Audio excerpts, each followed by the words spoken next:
All right, welcome to the MMA Fight Game Podcast. I am super excited to be talking to the other headliner for LFA 167, Piersma versus Smyth on September 15th, 2023 at the beautiful Seneca Niagara Casino right down the street from me on I-90. Devin, the Prodigy Smyth, is making a long returned day back into the cage. 3 years he's been away. He's coming back. He's ready to get what is his. Devin, thanks for joining us. How are you? Hey, thanks for having me. I'm doing great. Thank you very much. Absolutely. So let's get the mountain right off the bat. So you're Rashad Evans' godson. Yes, sir. And we already know what the dominant wrestling organization, sectional wrestling organization, which is Section 5 wrestling, not none of this Section 6 bullshit. It's Section 5. So we got to make sure that we let Rashad know that, right? All right, for sure. All right, absolutely. So you've been away for 3 years. We kind of talked offline briefly about it. Is there a reason for the delay in no fights coming through? Was that because you wanted to reinvent yourself, or was it just tough time? Because word on the street is you're a very tough fight. Was it guys didn't want to fight you, or what was going on with that? No, it was a combination of things. After I went on the Contender series, hurt my shoulder, had surgery on my shoulder, and losing on the Contender series really did something to my head, man. It was I had been on like a 9-fight win streak, and I had finally got my big shot, like, what I'm saying, the shot that I had always been dreaming about. And I get in there in the first round, my shoulder fails me, and we lose a decision, and it messed me up my head. And all I wanted to do was get back to it. I got to get back in the win column. And so then I had in my mind that I need a spectacular win, right? So I go back to LFA, or I go to LFA and I fight Mycon, and I feel like I'm doing great. I get up from the first round, and my body's dead tired. I'm like, yo, what is going on? Like, so we get to fight in the second round, 30 seconds left. I do some stupid stuff that I don't ever do off the cage, and I tried to spin off the cage, and then got caught with a punch behind my ear and slept me. And that was the first time I'd ever been slept in a fight in my career, So then that really super, super damaged my head, right? I'm like, dang, I'm down on myself. I'm like, dang, do I really want to do this anymore? It's like, is this for me? Like, am I good enough? Am I okay to be able to push that next level type stuff, So I was really in my head after I lost on LFA, and I wasn't really sure if I wanted to fight, So I stopped training for a little bit. I, started hanging with some people I probably shouldn't have been hanging around, and one thing led to another, and I found a gun in my head, and that was sort of an awakening, talking about, Dev, you need to get back to things that what you need to do. So I, got on the phone with Rashad, and I said, Rashad, pretty much pleaded him. I was like, listen, I don't know what I'm doing up here. Things are bad. I have to go. Can I please come down there with you? And of course he was like, of course, come on. So I moved down here, and that's really what it took for me. I came down here and I was just like, yo, if I'm going to be down here, we got to go full speed. We got to go full head first into it. Let's start training every day. And that's exactly what I did. I started training every day, sometimes twice a day. And, I fell in love with the sport again.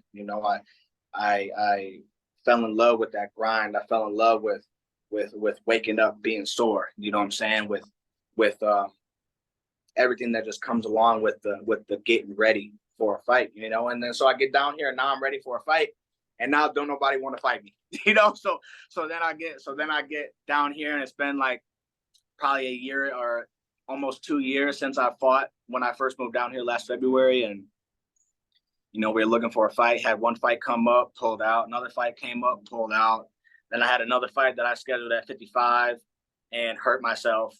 So then I was like, man, like, it's tough, man. It's tough because I'm down here, don't got a job. I'm trying to get paid. That brings in sponsors. And that's what a lot of people don't understand about fighting is, dang, like, yeah, everybody, yeah, you seem tough. People don't want to fight you, but I'm broke. You know what I'm saying? So that's the tough part that comes along into it. And we went through so many opponents, man. And now And that's why I linked up with Christian Fernandez, and Christian really helped me out and worked hard for me, man. Got me this fight with LFA, and I'm grateful. Yeah, I've had some interactions with Christian. I talk to him every now and then. He's managers with Nate Garib, who just won the Combat FC title a few months ago. Really stand up, really class dude. Knows the sport. Has some very solid connections. I can't say enough about him. I wanted to touch on: did somebody put a gun to your head, or were you going to commit suicide? No, it was a gun to my head. I found myself in a situation where I was trying to do some stupid shit, and people came in with guns, start shooting everywhere, and that's what happened. I could have died that day very easily. I could have, when I think about it a lot, and that's the only thing I was thinking about when it was happening. I was like, dang, this is it. And the only thing I could think of is how is my mom going to react to this? And it's crazy, and such a life or death situation. The only thing I'm thinking about is my mother.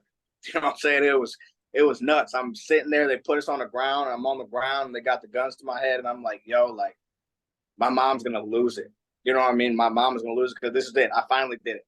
This was the one that I messed up too bad. I can't get out of this one. I can't talk my way out. And by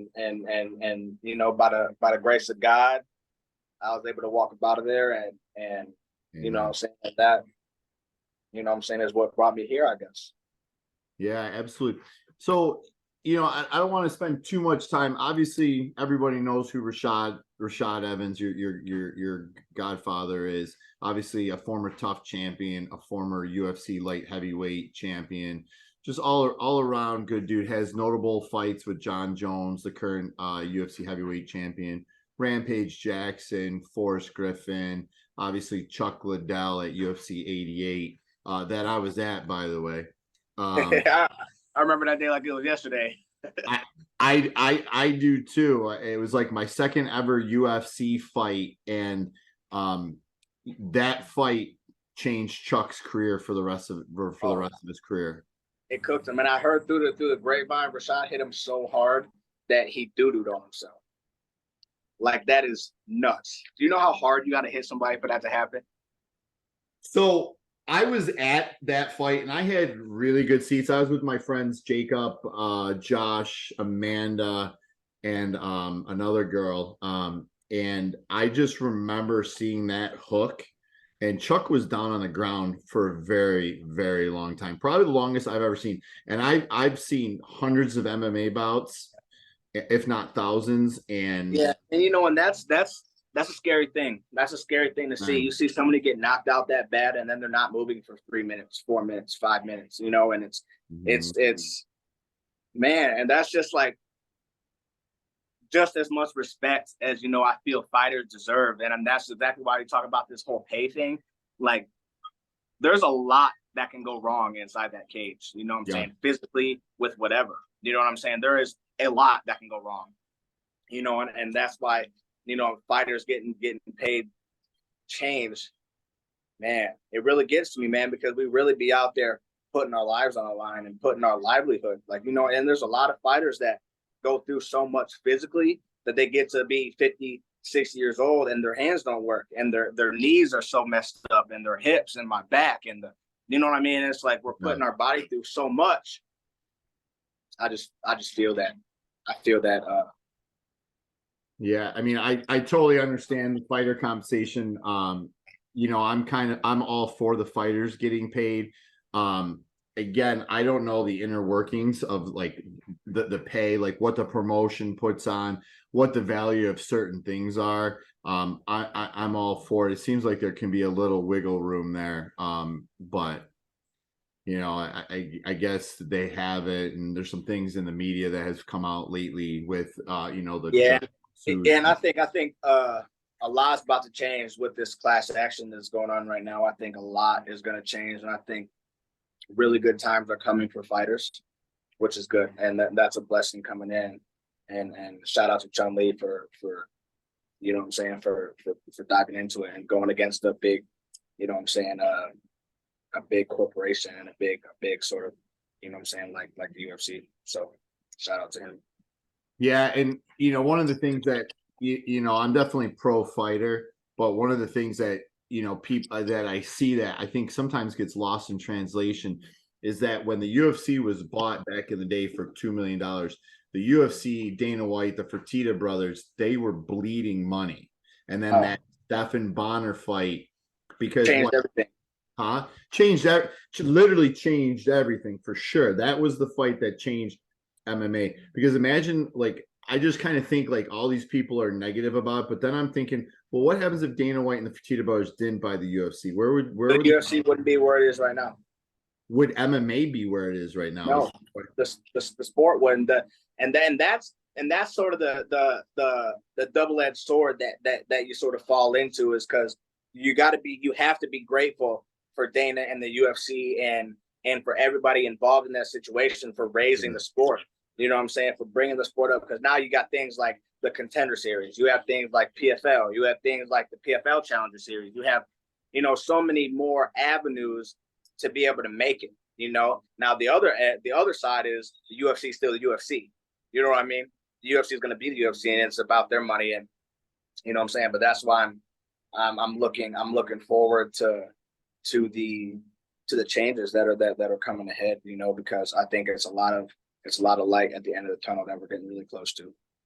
Yeah, I mean an equal split, or even a 60-40 split or something. Yeah, especially on the pay-per-views. There's no reason that a company should be bringing in millions and millions and millions and millions of dollars off of pay-per-views and splitting 5% with the people that are bringing the buys.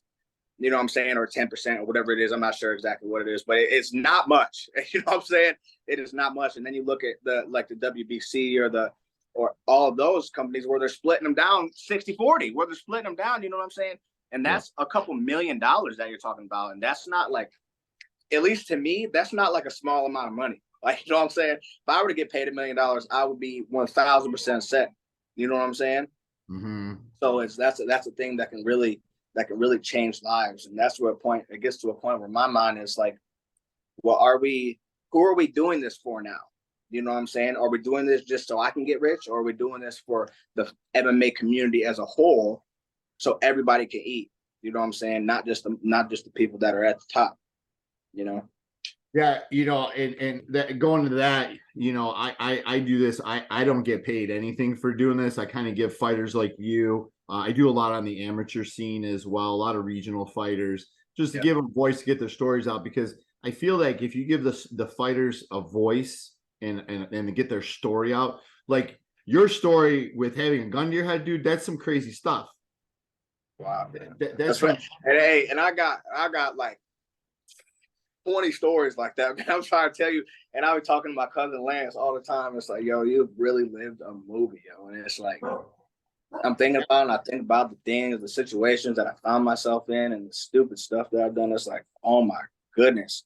And that's just another reason why I be training so hard now, because it's like I done had all my time doing all the stupid stuff. I done made mistakes. I done this and done that. When at the end of the day, it's time to work. It's time to get rich. So, you know what I mean?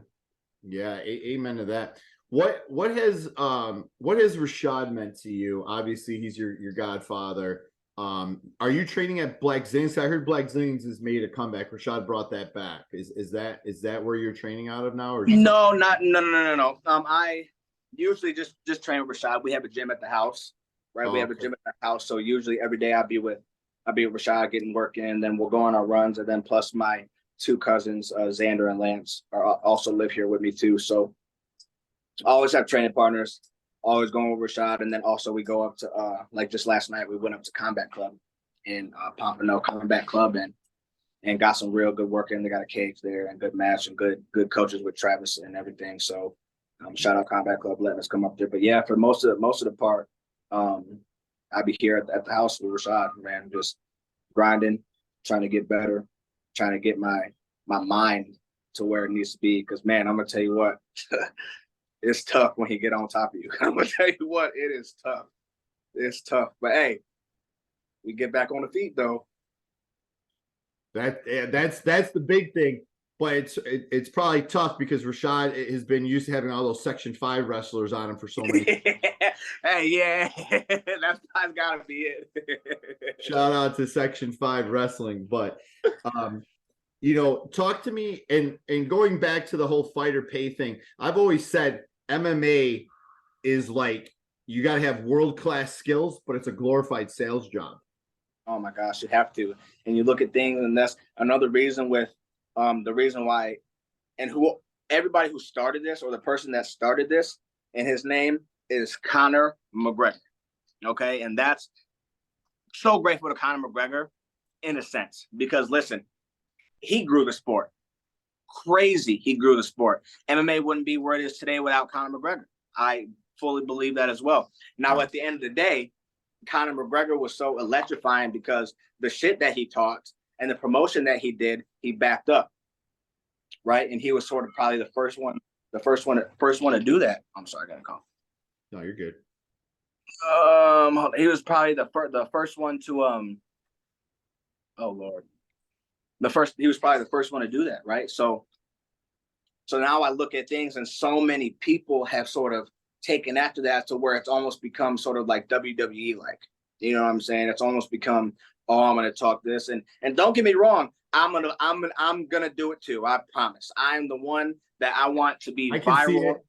You know what I mean? I want to be viral. I want everybody to see the face off. I want to do some crazy stuff at a press conference. I want to do all that stuff. That's gonna be me. I promise. Put a camera in front of me. It's gonna be wild, right?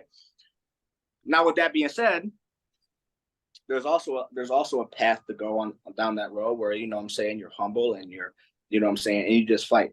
You just show how good you are with your skills and with your fighting, and let the fighting speak for it, you know. So I find myself in between both sometimes, you know, trying to. But at the end of the day, we got to get paid, right? We have to get paid, and the reason and how we get paid is by people watching our fights, is by people wanting to watch the fight, buying the pay-per-view, getting a Fight Pass, buying tickets, coming to see the fight, you know. And, you know, so it's a tough situation to try to stay humble as much as you can, but also sell the fight, you know. Yeah, what you're doing right now. So obviously, John Piersma's a local guy around these parts. He's a local athlete. Obviously, he has a lot of buzz around him with the potential Dana White Contender Series call up to the UFC. Do you view this fight as your foot back, or the winner of this fight gets that call again? Like you would come back, or John wins, that would be it. So I'm not up to the UFC. I'm not concerned with none of it. You know what I mean? I know I'm going to be there. I know I'm going to get there, right? And that was sort of a problem. And especially in my last fight that I had, was I was so focused on how I had to win. Mm-hmm. And I was so focused on the method I used to win that I lost track of the most important thing, and that's winning. You know what I mean? And that's just doing what I do. Like, for instance, I take my last fight against Mycon, take him down easily. Take him down, my dumb ass and I'm getting work in, chilling, have his head against the cage, and I just let him up. I just back up because I felt like I needed a highlight reel knockout. That's what I felt like I needed, because I was so concerned with, I need to get back to that place. I need to get back to Dana White's Contender Series. I need to go to the UFC. And I was so set on what I'm doing next that I wasn't focused on what the hell was right in front of me. You know what I mean? And that's how I made my whole career. Is obviously it's every fighter's goal to get to the UFC, you know. Yeah. But for a long time, that goal seemed so far out, right? I knew that it was going to take time. I went 0-1 my first pro fight. I lost my first pro fight, and then I come and I'm like, I go 1, 2, 3. All right, now I'm 4-1. Okay, it's still far out. 5, 6, 7. Okay, 7-1. I was getting, you know what I'm saying, it's there, but still it's sort of like there's still fighters that I felt like were way better than me, right? That were going. Then I get to 8, 9, and then I go on a Contender Series, and I realize that, damn, like, I'm talented as a fighter, and I can do that. And I've always had confidence in myself, right? Mm-hmm. I've always been a confident guy, but I've sort of, until like probably the last couple of years, I've never really. It was hard to believe that I could make it, right? So now I know I can. You know what I mean? Now I know. You know what I'm saying? When we go to train, I went to Kill Cliff to get some training in with Rashad and was sparring with Jason Jackson and was doing good. You know what I'm saying? Was doing all these things, was sparring with Michael Johnson, was doing well. You know what I'm saying? Now, that's not to say that Jason Jackson did not beat me up, because he sure did. Okay. But I think I did very well. You know what I mean? I think I did very well. So, so it sort of gave me that confidence back. You know what I'm saying? Gave me that confidence. But in terms of who is going to go after this fight, I don't care. I'm going to win. Yeah. Absolutely. And, going back to something, your story kind of sounds a lot like what we heard this past weekend at UFC 292 with Aljamain Sterling. He's like, what am I doing? Like, I was worried about like entertaining the fans. And there's two types of fans. There's the casual fans that just want to see the striking and banging. Like, I helped locally with a local amateur fight promotion, and they were all complaining they just want to see striking. But there was some high level grappling that, like, fans that really truly understand the sport.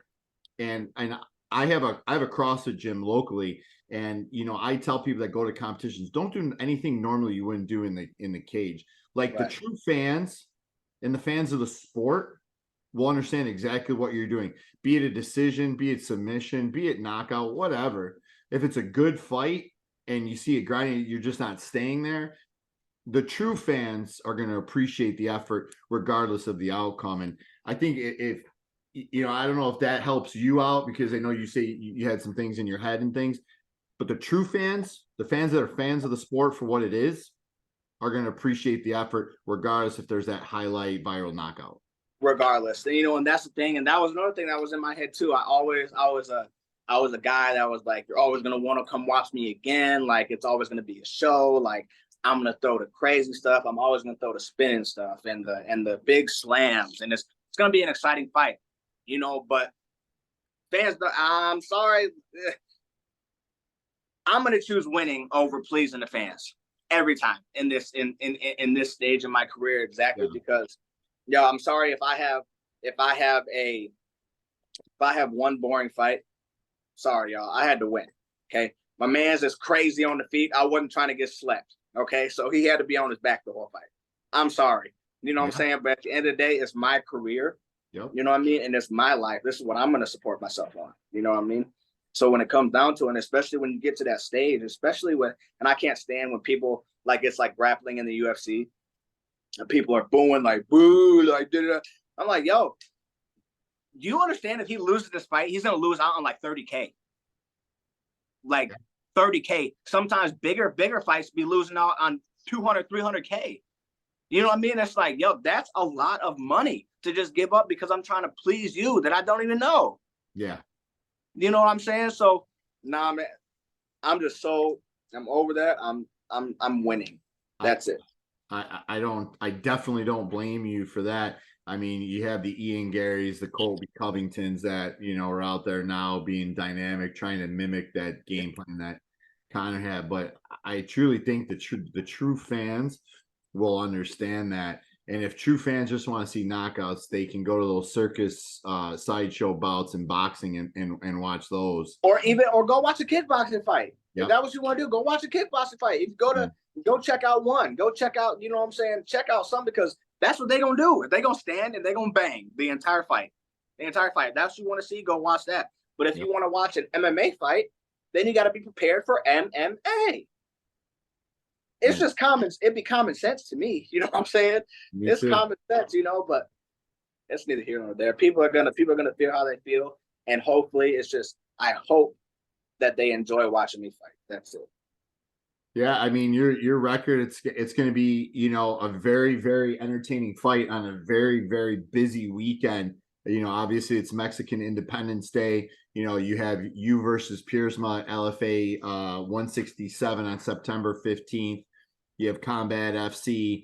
I don't know if CFFC has a bout as well. Then you got the massive fight card September 16th in Las Vegas at T-Mobile with Grasso Chachenko 2, Kevin Holland, Jack Delamata, Jasmine Juvicius versus Tracy Cortez, who's making her long-awaited debut. That's going to be a good fight right there. That's So going to be Devin to Cortez. It's going to be a good fight. So funny story is Jasmine, some of her fight team was here this past weekend at the fight card we put on for amateur. And Jasmine actually made her amateur debut with us.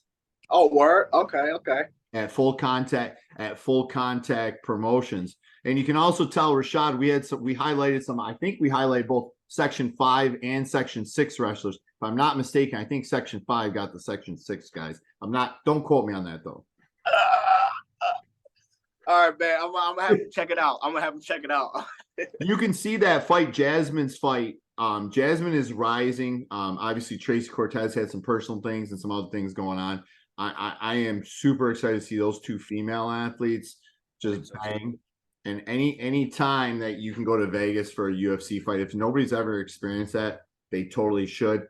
And then also plugging your fight, if nobody's ever been to Seneca Niagara Casino for a fight, I've been there plenty of times. There's no bad seat in the house.